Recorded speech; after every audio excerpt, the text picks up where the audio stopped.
Hello दोस्तों, स्वागत है आप सभी का हमारे वीकली करंट अफेयर्स में। और आज हम डिस्कस करने जा रहे हैं 11 से 17 अक्टूबर के बीच की जो भी महत्वपूर्ण करंट अफेयर्स हैं उसकी आज हम यहाँ पर चर्चा करेंगे। तो दोस्तों ये आपके एग्जामिनेशन के लिए बहुत ही महत्वपूर्ण हैं। आगे बढ़ते हैं दोस्तों, सब बात कर लेते हैं रेलवे की। दोस्तों रेलवे एनटीपीसी और ग्रुप डी के लिए सफलता नाम का बैच गाइडली ने लॉन्च किया है। दोस्तों ये बहुत ही इंपॉर्टेंट बैच है आपके लिए। आपको यहाँ पर रेलवे से रिलेटेड सारी की सारी जानकारी मिल जाएंगी। 155 से ज़्यादा घंटे की लाइव क्लासेस यहाँ पर दी जा रही हैं। 150 से ज़्यादा प्रैक्टिस पीडीएफ दिए जा रहे हैं। 30 कंप्लीट मॉक टेस्ट मिलते हैं और 6 महीने की वैलिडिटी है। इसको परचेस करने के लिए आप e-store.ibpsguide.com पे विजिट कर सकते हैं दोस्तों। और इसका जो प्राइस रखा गया है 625 रुपीज़ है। लेकिन बहुत ही अच्छी बात आपके लिए है, इस समय 50% का डिस्काउंट चल रहा है। इस डिस्काउंट के लिए आपको क्या करना है, यूज़ करना है मेरा कोड जो है AKHI। गाइडली के जितने भी कोर्सेज हैं, सिर्फ रेलवे ही नहीं और भी बैंक एसएससी के जो कोर्सेज हैं उन पर इस समय महासेल चल रही है। 50% धमाका सेल जो कि 19 अक्टूबर तक वैलिड है। आप 50% डिस्काउंट पे खरीद सकते हैं। तो दोस्तों शुरू करते हैं पहला क्वेश्चन है, उत्तराखंड के सीएम त्रिवेंद्र सिंह रावत द्वारा युवाओं और प्रवासियों के लिए स्वरोजगार पैदा करने के लिए शुरू की गई योजना का नाम बताइए। मतलब उत्तराखंड के जो सीएम हैं, सीएम का नाम है त्रिवेंद्र सिंह रावत। उन्होंने युवाओं के लिए स्वरोजगार मतलब सेल्फ एम्प्लॉयमेंट के लिए कौन सी योजना लॉन्च करी है। 4 ऑप्शन आपके सामने है, बताइए। तो दोस्तों इसका सही आंसर है मुख्यमंत्री सौर स्वरोजगार योजना। क्या नाम है? मुख्यमंत्री सौर स्वरोजगार योजना। जानते हैं इसके बारे में? तो सौर सौर स्वरोजगार तो आपको पता ही है। सौर का मतलब क्या हो गया? Solar energy. अब क्या है सोलर एनर्जी से रिलेटेड? याद रखिएगा, इस स्कीम के अंतर्गत क्या किया जाएगा, राज्य सरकार जो है, जो भी लक्षित लाभार्थी हैं उनको 25 किलोवाट के सौर संयंत्र आवंटित करेगी। जो भी यहां पर जिनका भी जो एलिजिबल बेनिफिशियरीज होंगे, टारगेटेड बेनिफिशियरीज होंगे, उनको सरकार 25 किलोवाट का सौर संयंत्र आवंटित करेगी। इसके लिए उनको लोन दिया जाएगा, जो लोन 8% प्रति वर्ष पर 15 सालों के लिए होगा। अब दोस्तों क्या होगा, प्रत्येक संयंत्र से प्रति वर्ष 38,000 यूनिट बिजली का उत्पादन होगा और 25 वर्षों के लिए उत्तराखंड पावर कारपोरेशन लिमिटेड द्वारा खरीदा जाएगा। मतलब अगेन समझिएगा, यहां पर मैं आपको शॉर्ट में बता देता हूं, 25 किलोवाट का सोलर प्लांट लगाने के लिए यहां पर सरकार लोन देगी। वो लोन 8% प्रति वर्ष पर होगा और 15 सालों के लिए होगा। और प्रति वर्ष उस 25 किलोवाट से क्या होगा, 38,000 यूनिट बिजली जो है उसका उत्पादन होगा, जो उत्तराखंड पावर कॉरपोरेशन आपसे खरीद लेगा। और ये कॉन्ट्रैक्ट 25 वर्षों के लिए करेगा उत्तराखंड पावर कॉरपोरेशन। देन दोस्तों उत्तराखंड के बारे में, गवर्नर इस समय कौन है? इस समय राज्य की राज्यपाल हैं बेबी रानी मौर्य और सीएम है त्रिवेंद्र सिंह रावत। और दोस्तों कैपिटल देहरादून है, देहरादून थी लेकिन एक और कैपिटल ऐड कर दी गई है। अब उत्तराखंड की ग्रीष्मकालीन राजधानी कौन सी होगी? गैरसेण। क्या नाम है? गैरसेण। ये समर कैपिटल होगी उत्तराखंड की। देन आगे बढ़ते हैं दोस्तों, वर्ल्ड इकोनॉमिक फोरम समिट 2021 की थीम क्या होगी? वर्ल्ड इकोनॉमिक फोरम समिट, दोस्तों ये समिट 2020 में आयोजित होने वाली थी, लेकिन कोरोना के कारण ये इसको पोस्टपोन्ड किया गया है और अब ये 2020 वाली ही कहां पर आयोजित होगी? 2021 में आयोजित होगी। तो 2020 की जो समिट है वो दावोस के स्विट्जरलैंड में, स्विट्जरलैंड के दावोस में ही ये समिट होती है, क्योंकि दावोस में ही एक जगह है कॉल्गनी, ठीक है, वहीं पर इस संस्था का हेड ऑफिस भी है। मुख्यालय कहां पर है कभी पूछा जाए तो याद रखिएगा कॉल्गनी। तो अगेन थीम क्या है? The great reset. यही थीम 2020 की थी, यही थीम 2021 की रखी गई है, ग्रेट रीसेट। जानते हैं इसके बारे में? तो वर्ल्ड इकोनॉमिक फोरम 18 से 21 मई तक स्विट्जरलैंड के ल्यूसर्न बर्गेनस्टॉक में अपनी वार्षिक बैठक 2021 आयोजित करेगा। कोविड-19 महामारी के कारण इसे स्थगित कर दिया गया था। 2021 शिखर सम्मेलन द ग्रेट रीसेट के रूप में थीम पर आधारित है। मतलब 2020 की भी थीम द ग्रेट रीसेट थी, 2021 की भी थीम क्या होगी? The great reset. और अगेन ये जो इकोनॉमिक फोरम समिट है, मैंने बताया कहां पे होने वाली थी 2020 में, तो दावोस में। 2021 में कहां हो रही है? लुसर्न बर्गेनस्टॉक। लेकिन वापस से 2022 की समिट फिर से कहां होगी? दावोस में होगी दोस्तों। तो अगेन वर्ल्ड इकोनॉमिक फोरम बहुत ही महत्वपूर्ण संस्था है। इसका हेड ऑफिस याद रखिएगा कोल्गनी स्विट्जरलैंड, कोल्गनी जो कि दावोस में है, दावोस जेनेवा में है। तो प्रेसिडेंट क्या है? बोर्ग ब्रेनगेड हैं। फाउंडर कौन थे इसके? क्लॉस एस्कैप, जो वहां के अर्थशास्त्री थे। आगे बढ़ते हैं दोस्तों, तीसरा क्वेश्चन है, प्रत्येक ग्रामीण घर में नल का जल कनेक्शन प्रदान करने वाला कौन सा राज्य देश का पहला हर घर जल राज्य बन गया है? Which state has become the first Har Ghar Jal state in the country by providing tap water connection to every rural household? आपने एक मिशन का नाम सुना होगा, जिस मिशन का नाम है जल जीवन मिशन। क्या नाम है? जल जीवन मिशन।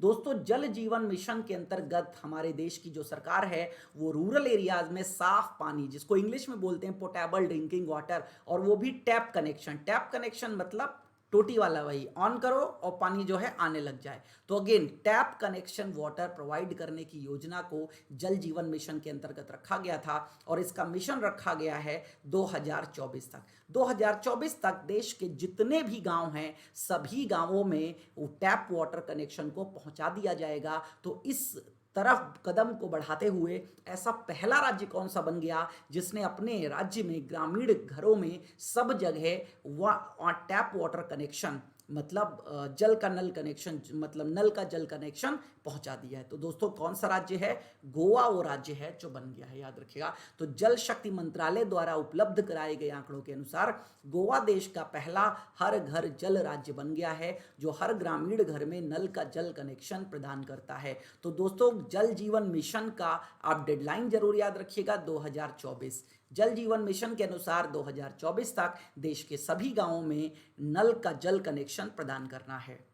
देन दोस्तों आगे आते हैं, 2020 फ्रेंच ओपन पुरुष टेनिस चैंपियनशिप के विजेता का नाम बताइए। French Open men's tennis championship के पुरुष विजेता, तो पुरुष विजेता इस बार कौन रहे हैं दोस्तों? राफेल नाडाल रहे हैं, जो कि स्पेन से हैं। जानते हैं फ्रेंच ओपन के बारे में, तो 27 सितंबर से 11 अक्टूबर तक दोस्तों ये खेला गया है, और ये ग्रैंड स्लैम का हिस्सा है। किसका हिस्सा है? ग्रैंड स्लैम का हिस्सा है। याद रखिएगा, यहाँ पर हम 4 ओपन को अगर मिला लेते हैं, Australian open, French open, Wimbledon open और यूएस ओपन, ये 4 ओपन को अगर मिला लेते हैं तो इन चारों को मिला करके एक शब्द बनता है जिससे आप ग्रैंड स्लैम के नाम से जानते हैं। जो चारों को जीत लेता है वो ग्रैंड स्लैम विनर कहलाता है। तो दोस्तों याद रखिएगा, हम यहाँ पर फ्रेंच ओपन की बात कर रहे हैं, जिसे रोलैंड गैरोस के नाम से भी जाना जाता है। किस नाम से? दूसरा इस फ्रेंच ओपन का नाम क्या है? रोलैंड गैरोस ओपन भी कहते हैं इसको, और ये इस बार का 124वां एडिशन था। प्राइज मनी इसके लिए है दोस्तों, यहां पर याद रखिएगा 38 लाख, यहां पर याद रखिएगा 3 करोड़ 80 लाख यूरो जो है वो प्राइज मनी है। सरफेस याद रखिएगा दोस्तों, जिस सरफेस पे ये मैच खेला जाता है वो क्ले सरफेस होती है। याद रखिएगा कौन सी सरफेस होती है? क्ले सरफेस होती है, याद रखिएगा बहुत अच्छे से। फ्रेंच ओपन जो है वो क्ले सरफेस पे होता है, ऑस्ट्रेलियन ओपन हार्ड कोर्ट पे होता है। कहाँ पर? हार्ड कोर्ट पे। और यूएस ओपन भी कहाँ होता है? हार्ड कोर्ट पे होता है। और विंबलडन कौन से कोर्ट पे होता है? तो ग्रास कोर्ट पे होता है। तो ये बातें आप याद रखिएगा, एग्जाम में आपके बहुत ही इंपॉर्टेंट हैं। देन मेन सिंगल्स का टाइटल जीता है स्पेन के राफेल नाडाल ने, और वीमेन सिंगल मतलब महिलाओं का एकल खिताब जो है वो पोलैंड की है ईगा स्वेटेक, इन्होंने जीता है। इस बात को आपको याद रखना है। आगे बढ़ते हैं दोस्तों। Who among the following has written the book The Khalistan Conspiracy? A former R&AW का मतलब है research and analysis wing officer unravels the path to 1984। मतलब निम्नलिखित में से किसने द खालिस्तान षड्यंत्र Apurva R&AW officer the unravels the path to 1984 पुस्तक लिखी है? पूरा नाम मैंने आपको किताब का बता दिया है। तो इस किताब को किसने लिखा है दोस्तों? जीबीएस सिद्धू ने लिखा है। तो समझिएगा यहाँ पर ये जीबीएस सिद्धू कौन है? ये रिसर्च एंड एनालिसिस विंग, जिसे आप रॉ के नाम से जानते हैं, तो ये रॉ के ऑफिसर रह चुके हैं।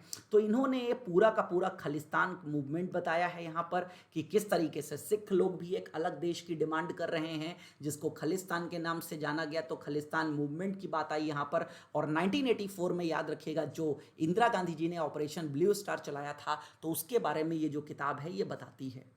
देन आगे बढ़ते हैं दोस्तों। 16 वर्षीय एवा मोर्टो को हाल ही में किस देश के प्रधानमंत्री के रूप में एक दिन के लिए नियुक्त किया गया था? मतलब एक दिन की प्रधानमंत्री कौन बनी है? एवा मोर्टो। ठीक है, तो ये किस देश की एक दिन की प्रधानमंत्री बनी, ये आपसे क्वेश्चन पूछा गया है। ऑप्शन है जर्मनी, फिनलैंड, नीदरलैंड, आइसलैंड। तो इसका सही ऑप्शन है दोस्तों फिनलैंड। अब जानते हैं इसके बारे में। तो संयुक्त राष्ट्र अंतर्राष्ट्रीय बालिका दिवस, याद रखिएगा बालिका दिवस 11 अक्टूबर 2020 को मनाया गया। तो इसी इवेंट का एक पार्ट था ये, ठीक है, जिसमें कि क्या बताया गया यहाँ पर लैंगिक समानता, ठीक है। तो जो लैंगिक समानता है यह महिलाओं के एम्पावरमेंट की, विमेंस को आगे दिखाने के एक भाग के रूप में ये काम किया गया। 16 वर्षीय एवामोटो ने लैंगिक समानता के बारे में जागरूकता बढ़ाने के लिए एक दिन के लिए फिनलैंड के प्रधानमंत्री का पद संभाला। और ये किसका हिस्सा है? ये गर्ल्स टेक ओवर प्रोग्राम नाम से एक प्रोग्राम बनाया गया था, इसी प्रोग्राम का ये हिस्सा है। फिनलैंड के बारे में जान लीजिए। फिनलैंड की प्रधानमंत्री इस समय है सना मरीन, कैपिटल है हेलसिंकी, और करेंसी फिनलैंड में कौन सी चलती है? यूरो चलती है। आगे बढ़ते हैं दोस्तों। निम्नलिखित में से किसने वीडियो कॉन्फ्रेंसिंग के माध्यम से अरुणाचल प्रदेश में नेचीपू सुरंग के लिए आधारशिला रखी है? तो कौन सा ऐसा व्यक्ति है जिसने अरुणाचल प्रदेश में नेचीपू सुरंग के लिए आधारशिला रखी? तो दोस्तों ये आधारशिला रखी है राजनाथ सिंह, जो देश के डिफेंस मिनिस्टर हैं, इन्होंने ये आधारशिला रखी।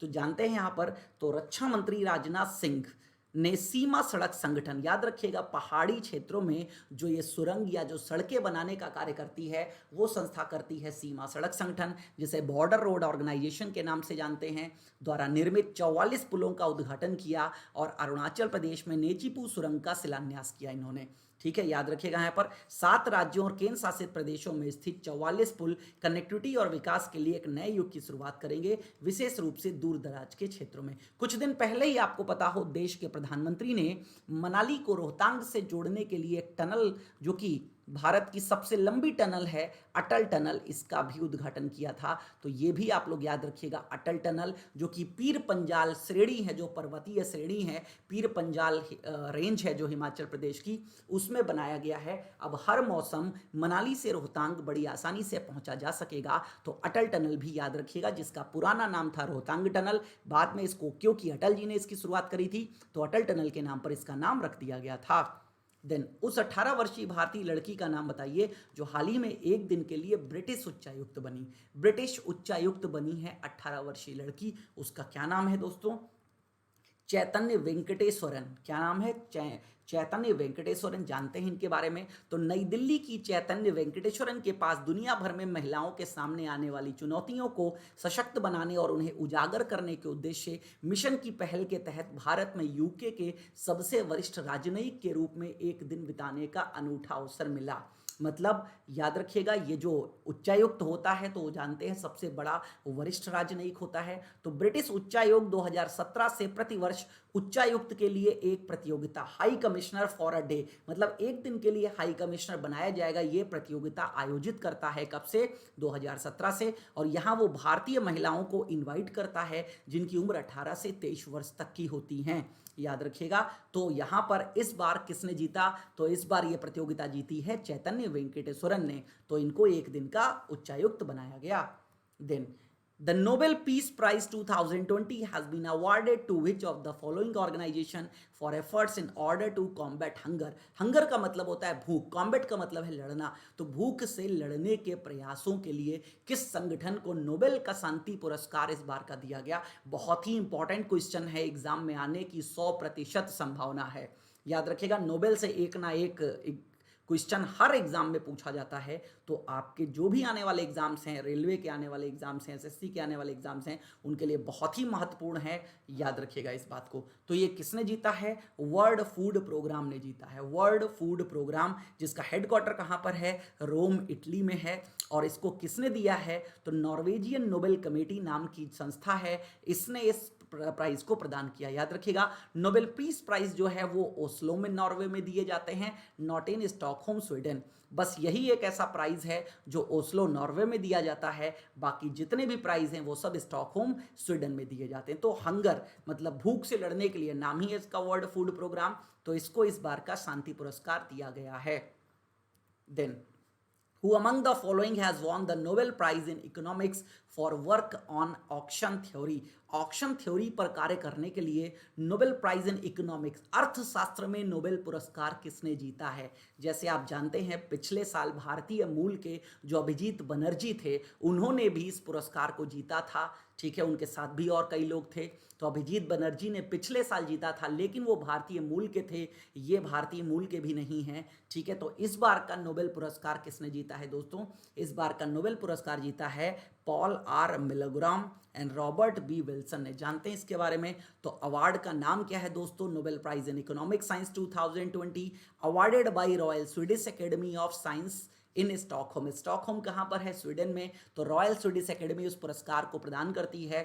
Paul R Milgrom and Robert B Wilson, इन दो लोगों को इस बार का पुरस्कार मिला है। किस बात के लिए मिला है? तो for improvement to auction theory and inventions of new auction format. याद रखिएगा एक बात और, जो नोबेल पुरस्कार है वो अल्फ्रेड नोबेल की याद में दिए जाते हैं और ये 1901 से प्रदान किए जा रहे हैं। लेकिन याद रखिएगा दोस्तों, ये जो इकोनॉमिक साइंस प्राइज है ये 1968 में शुरू किया गया था, क्योंकि ये अल्फ्रेड नोबेल की विल का हिस्सा नहीं था। अल्फ्रेड नोबेल ने 5 पुरस्कारों की बात करी थी यहाँ पर, लेकिन ये जो छठा पुरस्कार है इकोनॉमिक साइंस, इसको 1968 में अल्फ्रेड नोबेल की याद में स्वीडन के सेंट्रल बैंक ने शुरू किया था। स्वीडन के सेंट्रल बैंक का नाम क्या है? स्वर्गीज रिक्स बैंक। जैसे इंडिया का central bank reserve bank of India है, ऐसे ही स्वीडन का सेंट्रल बैंक है स्वर्गीय रिक्स बैंक। तो इसने अल्फ्रेड नोबेल की याद में शुरू किया था, क्योंकि नोबेल फाउंडेशन ने इस बैंक की 300वीं वर्षगांठ में, कौन सी वर्षगांठ में? 300वीं वर्षगांठ में क्या किया था?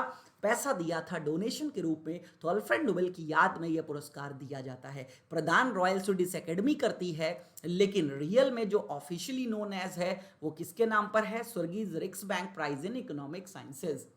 देन आगे बढ़ते हैं दोस्तों। लांसेट जर्नल के एक हालिया अध्ययन के अनुसार भारत अगले वर्ष तक दुनिया की तीसरी सबसे बड़ी अर्थव्यवस्था, मतलब किस वर्ष तक? नेक्स्ट का मतलब है अगले वर्ष तक, मतलब according to a recent study by Lancet journal, India is set to become the third largest economy in the world by which of the following year. मतलब किस वर्ष तक भारत दुनिया की तीसरी सबसे बड़ी अर्थव्यवस्था बन जाएगा? ये बात किसने कही है? एक प्रकाशन है जिसका नाम है लैंसेट जर्नल। जैसे भारत में दैनिक जागरण, ठीक है, हिंदुस्तान, ऐसे लैंसेट जर्नल है, इसने ये बात बताई है। तो वो वर्ष है दोस्तों 2050। 2050 तक भारत दुनिया की तीसरी सबसे बड़ी अर्थव्यवस्था बनने के लिए तैयार है एक अध्ययन के अनुसार। तो दोस्तों जानते हैं, सबसे पहले होगा संयुक्त राज्य अमेरिका सबसे ऊपर, दूसरे नंबर पे होगा चीन और तीसरे नंबर पर भारत हो जाएगा। लेकिन कब तक? 2050 तक। तो वर्तमान में बात करें भारत कौन से स्थान पर है? 5वें स्थान पे है। तो नंबर 1 पे तो क्या हो गया? संयुक्त राज्य अमेरिका, दूसरे नंबर पे हो गया चीन, तीसरे नंबर पर हो गया फ्रांस और चौथे नंबर पर यूनाइटेड किंगडम। वर्तमान में भारत कौन से स्थान पर है? 5वें स्थान पर। लेकिन 2017 में भारत कौन से स्थान पे था? 7वें स्थान पर। तो ये बात याद रखिएगा। तो चौथी बड़ी इकोनॉमी बन जाएगी 2030 तक, और पांचवी सबसे बड़ी इकोनॉमी जो तीसरी सबसे बड़ी इकोनॉमी है वो भारत कब तक बन जाएगी? 2050 तक बन जाएगी। इस बात को याद रखिएगा। देन आगे बढ़ते हैं दोस्तों। निम्नलिखित में से किसने भाजपा के संस्थापक सदस्य विजया राजे सिंधिया के सम्मान में 100 रुपए का स्मारक सिक्का जारी किया है? किस व्यक्ति ने 100 रुपए का स्मारकीय सिक्का जारी किया है विजया राजे सिंधिया, जो ग्वालियर की राजमाता थी, उनके नाम पर? क्योंकि 100वीं वर्षगांठ थी तो उसके बिहाफ पर यह सिक्का जारी किया है। तो दोस्तों ये सिक्का जारी किया गया है नरेंद्र मोदी जी के द्वारा। जान लेते हैं इसके बारे में। तो प्रधानमंत्री नरेंद्र मोदी ने विजया राजे सिंधिया के सम्मान में 100 रुपए का स्मारकीय सिक्का जारी किया। भाजपा के संस्थापक सदस्यों में से एक विजया राजे सिंधिया को ग्वालियर की राजमाता के रूप में भी जाना जाता है। विजया राजे सिंधिया का विवाह ग्वालियर के अंतिम शासक जीवाजीराव सिंधिया से हुआ था। ग्वालियर के अंतिम शासक रहे थे जीवाजीराव सिंधिया, इनसे इनका विवाह हुआ था और ये ग्वालियर की राजमाता के रूप में जानी जाती थी। अब दोस्तों एक बात याद रखिएगा, यहाँ पर अब हम सिक्कों की बात कर रहे हैं। तो दोस्तों सिक्के जो हैं वो 1000 तक के जारी किए जाते हैं। सिक्के 2 प्रकार के होते हैं, एक स्मारकीय सिक्के होते हैं, एक वाणिज्यिक सिक्के होते हैं। एक है कॉमेमोरेटिव और एक है कॉमर्शियल। याद रखिएगा, स्मारकीय सिक्के जो होते हैं वो चलन में नहीं होते हैं, लेकिन जो वाणिज्यिक सिक्के होते हैं वो चलन में होते हैं। तो वर्तमान में वाणिज्यिक सिक्कों की बात करें तो कितने रुपए तक हैं? 10 रुपए तक। 10 रुपए के बाद के सिक्के आप देखते हो अभी कोई भी ऐसे नहीं है जो चलन में हो। जैसे ये 100 रुपए का सिक्का जारी तो कर दिया गया, लेकिन क्या ये आपके और हमारे पास हो जाएगा? क्या ये हमारे और आपके पास होगा भी तो क्या हम इससे कोई सामान खरीद पाएंगे? नहीं। तो ये स्मारक मतलब किसी के सम्मान के तौर पे इसको शुरू किया जाता है। देन निम्नलिखित में से किस भारतीय नौसेना जहाज को FAF 2020 में सर्वश्रेष्ठ जहाजों के रूप में चुना गया है? Which of the following Indian navy ships have been adjust at the best ship in FAF 2020? कौन सा ऐसा इंडियन नेवी का जहाज है जो FAF 20 में बेस्ट शिप मिला है उसे अवार्ड? तो ये है दोस्तों INS सह्याद्री और INS कोरा। जानते हैं इसके बारे में। तो विशाखापत्तनम में भारतीय नौसेना के पूर्वी बेड़े के परिचालन चक्र की सफल परिणति को चिन्हित करने के लिए फ्लीट अवार्ड फंक्शन, FAF का मतलब क्या है, फ्लीट अवार्ड फंक्शन 2020 का आयोजन किया गया था। बेस्ट शिप की सबसे प्रतिष्ठित ट्रॉफियां INS सह्याद्री को कैपिटल शिप्स और INS कोरा को कॉर्वेट और जहाजों के समान वर्गों के बीच प्रदान की गई। तो INS सह्याद्री, ठीक है, और INS कोरा को बेस्ट शिप का अवार्ड यहां पर दिया गया, पुरस्कार मिला। आगे बढ़ते हैं दोस्तों। निम्नलिखित में से किसे BEML के नए निदेशक के रूप में नियुक्त किया गया? BEML का फुल फॉर्म है भारत अर्थ मूवर्स लिमिटेड। तो भारत अर्थ मूवर्स लिमिटेड नाम की संस्था है जो रेल और मेट्रो व्यवसाय के रूप में इनको नियुक्त किया गया है। तो ये नए डायरेक्टर का नाम क्या है? इनका नाम है अमित बनर्जी। क्या नाम है? अमित बनर्जी। तो अमित बनर्जी ने BEML भारत अर्थ मूवर्स लिमिटेड के बोर्ड में निदेशक और सदस्य के रूप में पदभार ग्रहण किया। BEML के बारे में जान लीजिए। इसका मुख्यालय बेंगलुरु कर्नाटका में है और इसके वर्तमान में अध्यक्ष और MD मैनेजिंग डायरेक्टर प्रबंध निदेशक कौन है? श्री DK होटा। DK होटा। अगला क्वेश्चन है which of the following team has won the NBA finals 2020 beating Miami heat to clinch the title? NBA final, national basketball association का ये मैच है फाइनल का 2020। मियामी हीट को बीट करके किसने इस टाइटल को अपने नाम कर लिया? तो मियामी हीट को बीट करके लॉस एंजलस लेकर्स ने ये खिताब अपने नाम कर लिया। मतलब नेशनल बास्केटबॉल एसोसिएशन चैंपियनशिप 2020 किसने जीती? आपसे एग्जाम में पूछा जाए तो क्या बताओगे? Los Angeles Lakers. किसको हराया? तो मियामी हीट को हराया। ये 17वां टाइटल है जो LA लेकर्स ने, मतलब लॉस एंजलस लेकर्स ने जीता है यहाँ पर, ठीक है। LeBron James of the Laker was named as the NBA finals most valuable player. अगर नेशनल बास्केटबॉल एसोसिएशन चैंपियनशिप में अगर हम मोस्ट वैल्यूएबल प्लेयर की बात करें यहाँ पर, तो चौथी बार किसको मिला है? LeBron James of the Lakers, ठीक है। लेब्रॉन जेम्स को मिला है जो कि किसके? लेकर से ही खेलते हैं। देन आगे बढ़ते हैं दोस्तों। FATF Asia Pacific group has kept which of the following country on enhanced follow up list for slow progress against terror financing? FATF का फुल फॉर्म है फाइनेंशियल एक्शन टास्क फोर्स। दोस्तों ये एक संस्था है जो पूरे विश्व में उन लोगों की फंडिंग पर नजर रखती है, उन लोगों को जो वर्ल्ड बैंक या IMF या अन्य संस्थाओं से पैसा मिल रहा है उस पर रोक लगाने का भी कार्य करती है, जिनका काम या तो मनी लॉन्ड्रिंग से संबंधित है या तो दोस्तों टेरर मतलब आतंकवाद के लिए पैसा दे रहे हो। तो आतंकवाद आपको पता है पूरे विश्व के लिए खतरा है। अगर कोई देश आतंकवाद के लिए यहाँ पर पाया जाता है तो दोस्तों याद रखिएगा क्या किया जाएगा? यहाँ पर FATF उसको उस पर बैन लगा देता है। अगर FATF की ब्लैक लिस्ट में कोई देश चला गया, ठीक है, याद रखिएगा, ब्लैक लिस्ट में कोई देश चला गया तो उसको फंडिंग मिलना बंद हो जाती है। ब्लैक लिस्ट में डालने से पहले वो ग्रे लिस्ट जारी करता है। ग्रे लिस्ट चेतावनी होती है। ग्रे लिस्ट में अगर आप नहीं मानते हो तो आपको ब्लैक लिस्ट में डाल दिया जाएगा। तो अभी जो पाकिस्तान है वो ग्रे लिस्ट में है। पाकिस्तान ने ही यहाँ पर फिर से चेक करने की बात कही थी तो अभी उसे एनहांस्ड फॉलो अप लिस्ट में ही रखा गया है। तो इसका सही आंसर क्या है दोस्तों? पाकिस्तान। अगर पूछे पाकिस्तान FATF की कौन सी लिस्ट में है तो आप बता दीजिएगा इस समय ग्रे लिस्ट में है। तो पाकिस्तान को एक बड़े झटके में मनी लॉन्ड्रिंग पर फाइनेंशियल एक्शन टास्क फोर्स के एशिया पैसिफिक ग्रुप ने आतंकी वित्त पोषण से लड़ने के लिए FATF की तकनीकी सिफारिशों पर अपनी धीमी प्रगति के लिए दक्षिण एशियाई देश को फटकार लगाई है। दोस्तों इससे पहले पाकिस्तान ने आतंकवाद और आतंकवादी वित्त पोषण पर लक्षित वित्तीय प्रतिबंधों को संशोधित करने के लिए अपनी रेटिंग के लिए अनुरोध किया था। तो यहाँ पर याद रखिएगा अपर्याप्त प्रगति रही, इसलिए इसको इनहांस्ड फॉलो अप लिस्ट में ही रखा गया है। FATF के बारे में मैंने बता दिया, लेकिन स्थापना कब हुई थी इसकी? 1989 में। और इसका हेड ऑफिस कहाँ है दोस्तों? ये पेरिस फ्रांस में है। और इसके वर्तमान जो प्रेसिडेंट हैं, अध्यक्ष हैं, वो कौन है? Marcus player. आगे बढ़ते हैं दोस्तों। अक्टूबर 2020 में निम्नलिखित में से किस पड़ोसी देश की कैबिनेट ने बलात्कार के लिए मृत्युदंड को मंजूरी दी है? अक्टूबर 2020 में ही ऐसा कौन सा देश है जिसने रेप के लिए कैपिटल पनिशमेंट मतलब सीधे मृत्युदंड की सजा को कंफर्मेशन दे दिया है कि अगर कोई व्यक्ति पर आरोप साबित हो जाता है कि उसने रेप किया है तो उसको मृत्युदंड दिया जाएगा। इंग्लिश में कैपिटल पनिशमेंट कहते हैं। तो दोस्तों ये हमारा पड़ोसी देश है बांग्लादेश, जिसने ये कारनामा किया है। तो बांग्लादेश मंत्रिमंडल ने बलात्कार के लिए मौत की सजा को सर्वोच्च सजा के रूप में शामिल करने के लिए मसौदा कानून को मंजूरी दी है। कानून महिलाओं बच्चों के दमन रोकथाम अधिनियम 2000 में संशोधन करता है। बांग्लादेश की कैपिटल याद रखिएगा ढाका, और बांग्लादेश में करेंसी कौन सी चलती है? टाका चलती है। इवन एक बात और याद रखिएगा, बांग्लादेश का जो नेशनल एंथम है, ठीक है, वो भी किसने लिखा है? हमारे देश के जो जिन्होंने नेशनल एंथम लिखा है श्री रविन्द्रनाथ टैगोर जी ने। तो उन्होंने ही 1905 में एक सॉन्ग लिखा था अमार सोनार बांग्ला, तो वो आगे चल करके बांग्लादेश का नेशनल एंथम बना। Then what is India's rank in commitment to reducing inequality CRI index recently released by Oxfam? Oxfam नाम की एक ऑर्गेनाइजेशन ने एक सूचकांक जारी किया है, जो सूचकांक का नाम क्या है?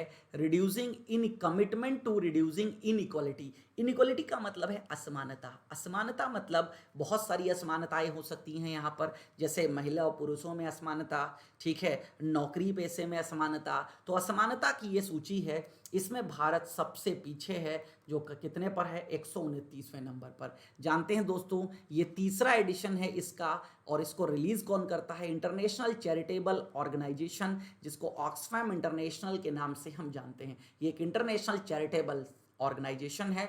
इंडिया की रैंक है 129, जो यहाँ पर टोटल कंट्री जिन्होंने पार्टिसिपेट किया इस रैंक में, इस सूचकांक में, वो थे 158, ठीक है। टॉप किसने किया है? नॉर्वे ने। सबसे ऊपर नॉर्वे है, मतलब सबसे कम असमानता कहाँ पर है? नॉर्वे में।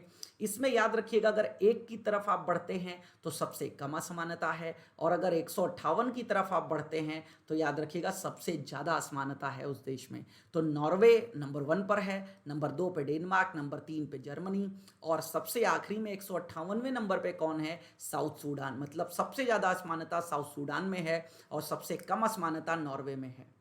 आगे बढ़ते हैं दोस्तों। एडीबी का मतलब है एशियन डेवलपमेंट। एशियाई विकास बैंक ने राजस्थान में पानी की आपूर्ति, स्वच्छता, बुनियादी ढांचे के वित्त पोषण के लिए मिलियन अमेरिकी डॉलर के ऋण को मंजूरी दी है। एशियन डेवलपमेंट बैंक का काम ही क्या है? ऋण देना। जो एशिया पैसिफिक कंट्री हैं, जो एशिया पैसिफिक, एशिया प्रशांत क्षेत्र के जो देश हैं, उनको ऋण प्रदान करने का कार्य किसका है? यहाँ पर एडीबी का है। तो एडीबी का काम है पॉवर्टी को कम करना। तो कितना ऋण दिया है इसके लिए? 300 मिलियन अमेरिकी डॉलर के ऋण को मंजूरी दी है। किसको? राजस्थान को। जिससे राजस्थान क्या करेगा? यहाँ पर वाटर सप्लाई, सैनिटेशन इंफ्रास्ट्रक्चर को इंप्रूव करने का कार्य करेगा, ठीक है। देन तो मनीला में हेड ऑफिस है, कहाँ पर? एशियन डेवलपमेंट बैंक का हेड ऑफिस मतलब मुख्यालय मनीला में है। तो मनाली स्थित एशियन डेवलपमेंट बैंक ने राजस्थान माध्यमिक टाउन डेवलपमेंट सेक्टर प्रोजेक्ट को वित्त देने के लिए भारत के लिए 300 मिलियन अमेरिकी डॉलर के ऋण को मंजूरी दी है।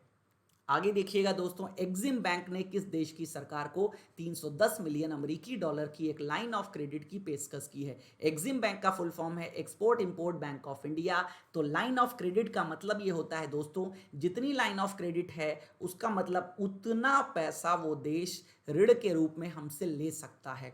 तो 310 मिलियन डॉलर की लाइन ऑफ क्रेडिट किसको प्रदान की गई है? ये प्रदान की गई है दोस्तों जिम्बाब्वे को। किसको? जिम्बाब्वे को ये क्रेडिट प्रदान की गई है। तो export import bank of India ने जिम्बाब्वे गणराज्य की सरकार के साथ एक समझौता किया है, जिसे बाद में उपलब्ध कराने के लिए भारत सरकार ने वित्त पोषण के उद्देश्य के लिए 310 मिलियन अमेरिकी डॉलर की लाइन ऑफ क्रेडिट का समर्थन किया। याद रखिएगा यहाँ पर, ठीक है। किसके लिए? तो पर्पज है यहाँ पर financing repowering of Hwange thermal power station in Republic of Zimbabwe. मतलब जिम्बाब्वे में एक ह्वेंज थर्मल पावर स्टेशन है, उसको रीपावरिंग, फिर से पावर देने के लिए, फिर से शक्ति देने के लिए ऐसा किया गया। तो आपको बस ये याद रखना है कि इस देश को कितनी लाइन ऑफ क्रेडिट दी गई, दैट्स इट। पर्पज आपको याद रखने की कोई आवश्यकता नहीं है, क्योंकि एग्जाम में नहीं पूछा जाता है। तो रिपब्लिक ऑफ जिम्बाब्वे की बात करें तो जिम्बाब्वे की राजधानी है हरारे, कैपिटल। करेंसी वहाँ पे यूनाइटेड स्टेट डॉलर, अब यूएस डॉलर चलती है। देन प्रेसिडेंट जो हैं वो हैं इमर्सन मंगावा। आगे बढ़ते हैं दोस्तों, निम्नलिखित में से किस कंपनी ने अगली पीढ़ी के तकनीकी में छात्रों और शिक्षकों को आगे बढ़ाने के लिए AICTE के साथ सहयोग किया गया? Which of the following companies has collaborated with AICTE to upskill students and educators is next Genetech? दोस्तों, आपने देखा कोरोना के टाइम पर क्या किया गया है, टेक्नोलॉजी बहुत आगे बढ़ चढ़ करके आई है। तो जो लोग टेक्नोलॉजी जानते थे तो कोई दिक्कत नहीं, उनको तो सारी चीज़ें पता चल गई। तो अब टेक को और आगे बढ़ाने के लिए, मतलब स्टूडेंट्स जो हैं उनको स्किल को बढ़ाने के लिए और आगे नेक्स्ट जनरेशन टेक्नोलॉजी सिखाने के लिए AICTE, all India council of technical education, याद रखिएगा यही वो संस्था है जो प्रोफेशनल कॉलेजेस हैं उनको स्पॉन्सरशिप, मतलब उनको रिकमेंडेशन या उनको स्पॉन्सरशिप प्रदान करती है। तो याद रखिएगा यहाँ पर बात हम किसकी करेंगे, माइक्रोसॉफ्ट की। तो माइक्रोसॉफ्ट ने all India council of technical education के साथ सहयोग किया है। तो अगेन माइक्रोसॉफ्ट ने घोषणा करी है कि उसने देश भर के छात्रों को ऑनलाइन पाठ्यक्रम मॉड्यूल प्रदान करने के लिए भारत सरकार की अखिल भारतीय तकनीकी शिक्षा परिषद के साथ भागीदारी की है। तकनीकी के दिग्गज भविष्य के लिए तैयार कौशल के साथ शिक्षार्थियों और शिक्षकों की सहायता के लिए पाठ्यक्रम प्रदान करेंगे। देन आगे देखते हैं दोस्तों माइक्रोसॉफ्ट के बारे में। माइक्रोसॉफ्ट के इस समय CEO हैं सत्या नडेला, जो कि भारतीय मूल के ही हैं और हेडक्वार्टर कहाँ पर है, Redmond, Washington, United states. Washington DC United states में माइक्रोसॉफ्ट का मुख्यालय है।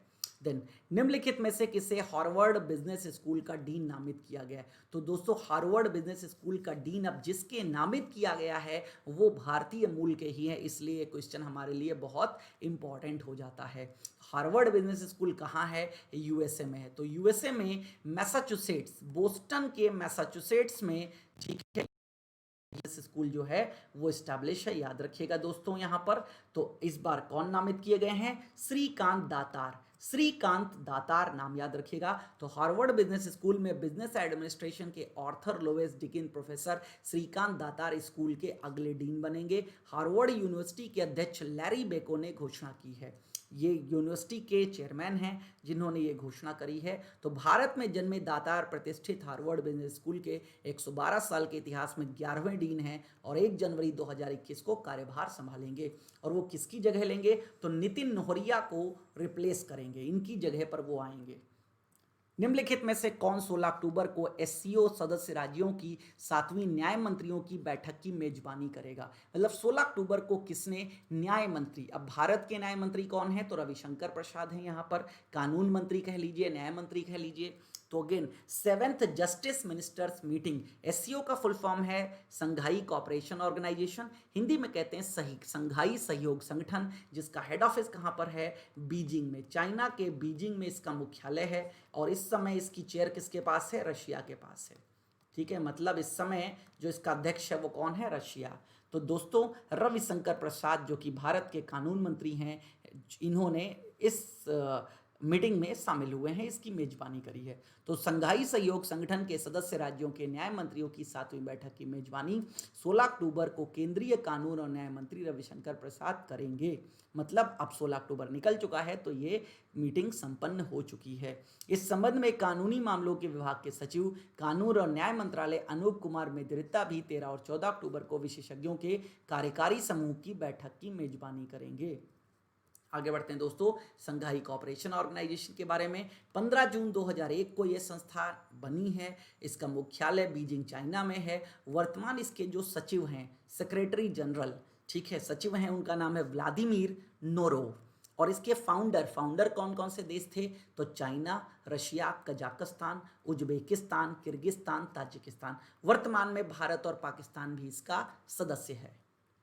देन IMF के अनुसार भारत की अर्थव्यवस्था 2020 में प्रतिशत तक सिकुड़ जाएगी और 2021 में विकास दर 8.8 दर्ज करेगी। इसका मतलब ये है दोस्तों, IMF ने जो भारत की अर्थव्यवस्था का जो एक अनुमान लगाया है वो ये लगाया है कि 2020 में भारत की अर्थव्यवस्था कितने प्रतिशत से कम हो जाएगी। ये ऑप्शन में है 4, आप बताइए। और ये भी कहा है कि 2021 में हम वापस प्लस में चले जाएंगे 8.8। तो माइनस में अभी कितना जाएगी 2020 की अर्थव्यवस्था, ये जाएगी 10.3। ये माइनस है, सिकुड़ने का मतलब होता है माइनस। तो -10.3 होगी कब, 2020 में, और 2021 की अर्थव्यवस्था होगी 8.8 प्लस में। देन ये आईएमएफ के बारे में बता दिया मैंने आपको। ग्लोबल जीडीपी मतलब वैश्विक अर्थव्यवस्था कितनी होगी, तो 2020 में वैश्विक अर्थव्यवस्था होगी -4.4%, मतलब पूरे विश्व की अर्थव्यवस्था।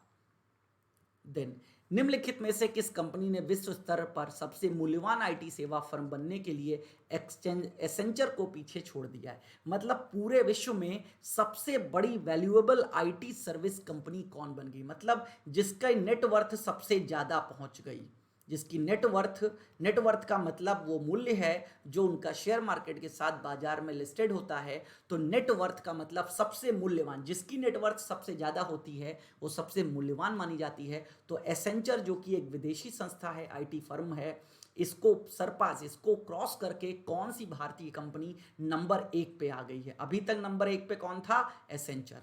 तो ये कारनामा कर दिखाया है टीसीएस ने, टाटा कंसल्टेंसी सर्विसेज ने, याद रखिएगा। तो एसेंचर ने भास्कर घोष को अपना मुख्य रणनीतिक अधिकारी नियुक्त किया है, याद रखिएगा यहाँ पर, ठीक है। तो घोष जो है यहाँ पर आते हैं मैनेजिंग डायरेक्टर के रूप में। और एक बात आपको जो यहाँ पर याद रखनी है वो क्या है दोस्तों, कि वैल्यूएबल आईटी सर्विस कंपनी कौन बन गई है, टीसीएस।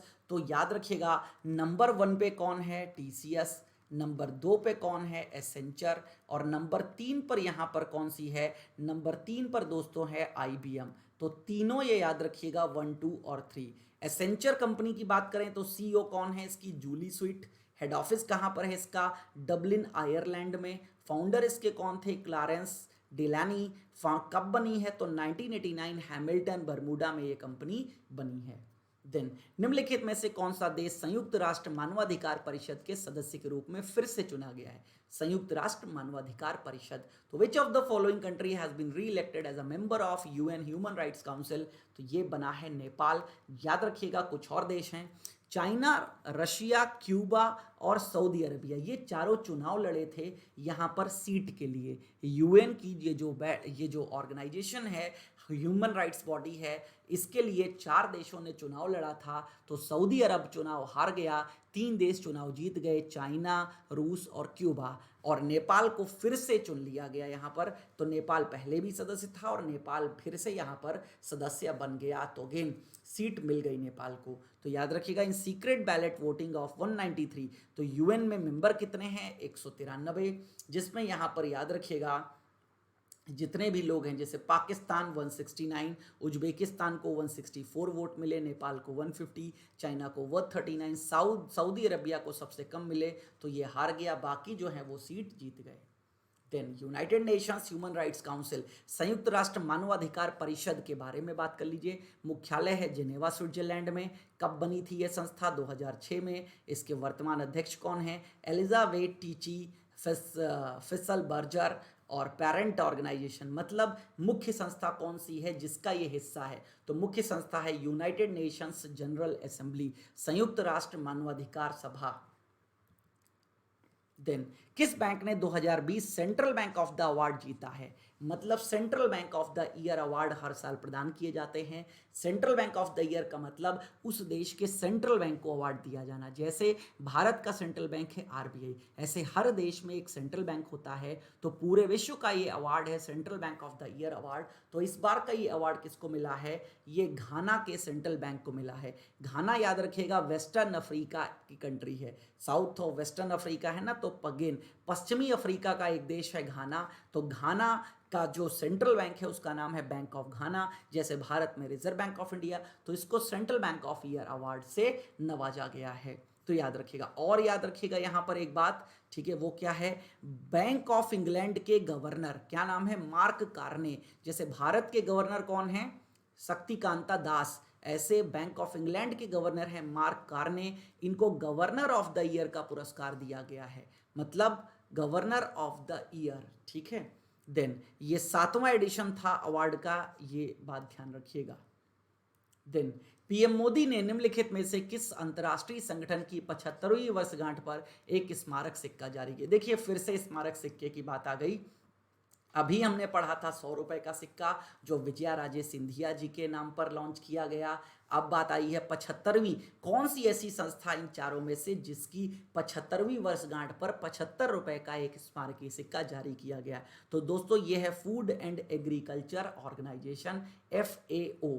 ये कब बनी थी? ये 16 अक्टूबर 1945 में ये संस्था का निर्माण हुआ था। तो प्रधानमंत्री नरेंद्र मोदी ने 16 अक्टूबर 2020 को खाद्य और कृषि संगठन FAO की 75वीं वर्षगांठ को चिन्हित करने के लिए 75 रुपए मूल्य का एक स्मारक सिक्का जारी किया है। तो FAO food and agriculture organisation, खाद्य और कृषि संगठन, इसका मुख्यालय है रोम, इटली। कहाँ पर? इटली की राजधानी है रोम, वहाँ पर है। हेड है इसके क्यू डोंगियू, और फाउंडेड मैंने बता दिया कब? 16 अक्टूबर 1945। Then name the joint anti terrorist exercise conducted by the army and police for activating anti terrorist quick reaction teams to counter any terrorist action in Pune. याद रखिएगा, जैसे संयुक्त सत्र होते हैं अभ्यास के, जैसे मान लीजिए मेरी कोई क्रिकेट की टीम है, आपकी कोई क्रिकेट की टीम है, साझा अभ्यास करेंगे, प्रैक्टिस मैच खेलेंगे, तो सेम एज याद रखिएगा यहाँ पर देश की सुरक्षा के लिए भी कई प्रकार की एक्सरसाइज होती रहती हैं, अभ्यास होते रहते हैं। तो अभी हाल ही में एक अभ्यास हुआ है किसके बीच में? आर्मी और पुलिस के बीच में। आर्मी तो इंडियन आर्मी है और पुलिस ये महाराष्ट्र की पुलिस है। तो anti terrorist quick reaction teams को काउंटर करने के लिए ये अभ्यास किया गया। तो उस अभ्यास का नाम आपसे पूछा गया है, क्योंकि हर अभ्यास का कोई ना कोई नाम दे दिया जाता है। तो इस अभ्यास का नाम है दोस्तों सुरक्षा कवच। क्या नाम है? सुरक्षा कवच। तो भारतीय सेना और महाराष्ट्र पुलिस ने लुला नगर पुणे महाराष्ट्र में एक आतंकवाद विरोधी अभ्यास सुरक्षा कवच का आयोजन किया। अभ्यास का उद्देश्य पुणे में किसी भी आतंकवादी कार्रवाई का मुकाबला करने के लिए आतंकवादी विरोधी त्वरित प्रक्रिया को सक्रिय करने के लिए सेना और पुलिस दोनों की कवायद और प्रक्रियाओं का सामंजस्य स्थापित करना था। आगे बढ़ते हैं दोस्तों। नवीनतम ग्लोबल पासपोर्ट इंडेक्स के अनुसार दुनिया के सबसे मजबूत पासपोर्ट के लिए जापान ने निम्न में से किस देश में दस्तक दी है? ठीक है, मतलब अगेन याद रखिएगा, ठीक है। Which of the following countries has knocked of Japan? Japan को हरा दिया है। सबसे पहले जापान था सबसे ऊपर। For the strongest passport in the world according to the latest global passport index. जैसे हमारे देश का पासपोर्ट है, ऐसे हर देश एक पासपोर्ट जारी करता है। तो पासपोर्ट की रैंकिंग होती है कि सबसे ज़्यादा स्ट्रॉन्गेस्ट पासपोर्ट। तो अभी तक जापान था, अब जापान को हटा के कौन सा देश सबसे ऊपर आ गया है? तो दोस्तों वो देश है न्यूजीलैंड। कौन सा है? न्यूजीलैंड है। और ये जो खबर है ये किसकी द्वारा बताई गई? तो ये जो पासपोर्ट इंडेक्स है ये कौन जारी करता है? आर्टॉन कैपिटल। ये जो संस्था है आर्टॉन कैपिटल ये जारी करती है। तो आर्टॉन कैपिटल का जो मोस्ट पावरफुल पासपोर्ट इंडेक्स है, इसके अनुसार भारत की रैंक 58वें पर है। भारत 58वें नंबर पे आता है। तो रिलीज्ड बाय आर्टॉन कैपिटल। आर्टॉन कैपिटल कहाँ की कंपनी है? मॉन्ट्रियल कनाडा की, जो कि कब स्थापित हुई थी? 2006 में स्थापित हुई थी। टॉप किसने किया है, मतलब सबसे ज़्यादा स्ट्रॉन्गेस्ट पासपोर्ट किसका है? न्यूजीलैंड का। और यूएस भी यहाँ पर किस पे आता है? 21वें रैंक पर आता है। तो सबसे ऊपर है न्यूजीलैंड। अब दोस्तों जापान को इसने हराया है। तो अभी तक जापान सबसे आगे था, अब जापान दूसरे नंबर पे चला गया। और तीसरे नंबर पे कौन है? जर्मनी है। तो दोस्तों ये इस बार के जो 30 महत्वपूर्ण क्वेश्चन है वो मैंने यहाँ पर करंट अफेयर्स के, आपके वीकली करंट अफेयर्स के डिस्कस किए हैं। मैं आशा करता हूँ आपको ये सेशन पसंद आया होगा। दोस्तों पसंद आए तो लाइक और शेयर करिए, और क्या आप चाहते हैं या इसमें क्या कमी रह गई है कमेंट करके हमें ज़रूर बताइए। दोस्तों ये नंबर आप सभी लोग अपने पास फीड रखिए। ये गाइडली की तरफ से एक मेंटरशिप प्रोग्राम है, मतलब आपको किसी भी एग्ज़ाम में कोई प्रॉब्लम आ रही है उसको भरने में, या आपको करियर से रिलेटेड कोई काउंसलिंग सेशन चाहिए, तो आप इस नंबर पे कॉल कर सकते हैं और जानकारी ले सकते हैं। देन दोस्तों सेशन अगर अच्छा लगता है तो आपको एक ही काम करना है, लाइक करना है, शेयर करना है और कमेंट, और हमारे चैनल को आपको सब्सक्राइब करना है। तो दोस्तों इतना ही आज के सेशन में। Thank you, thanks a lot.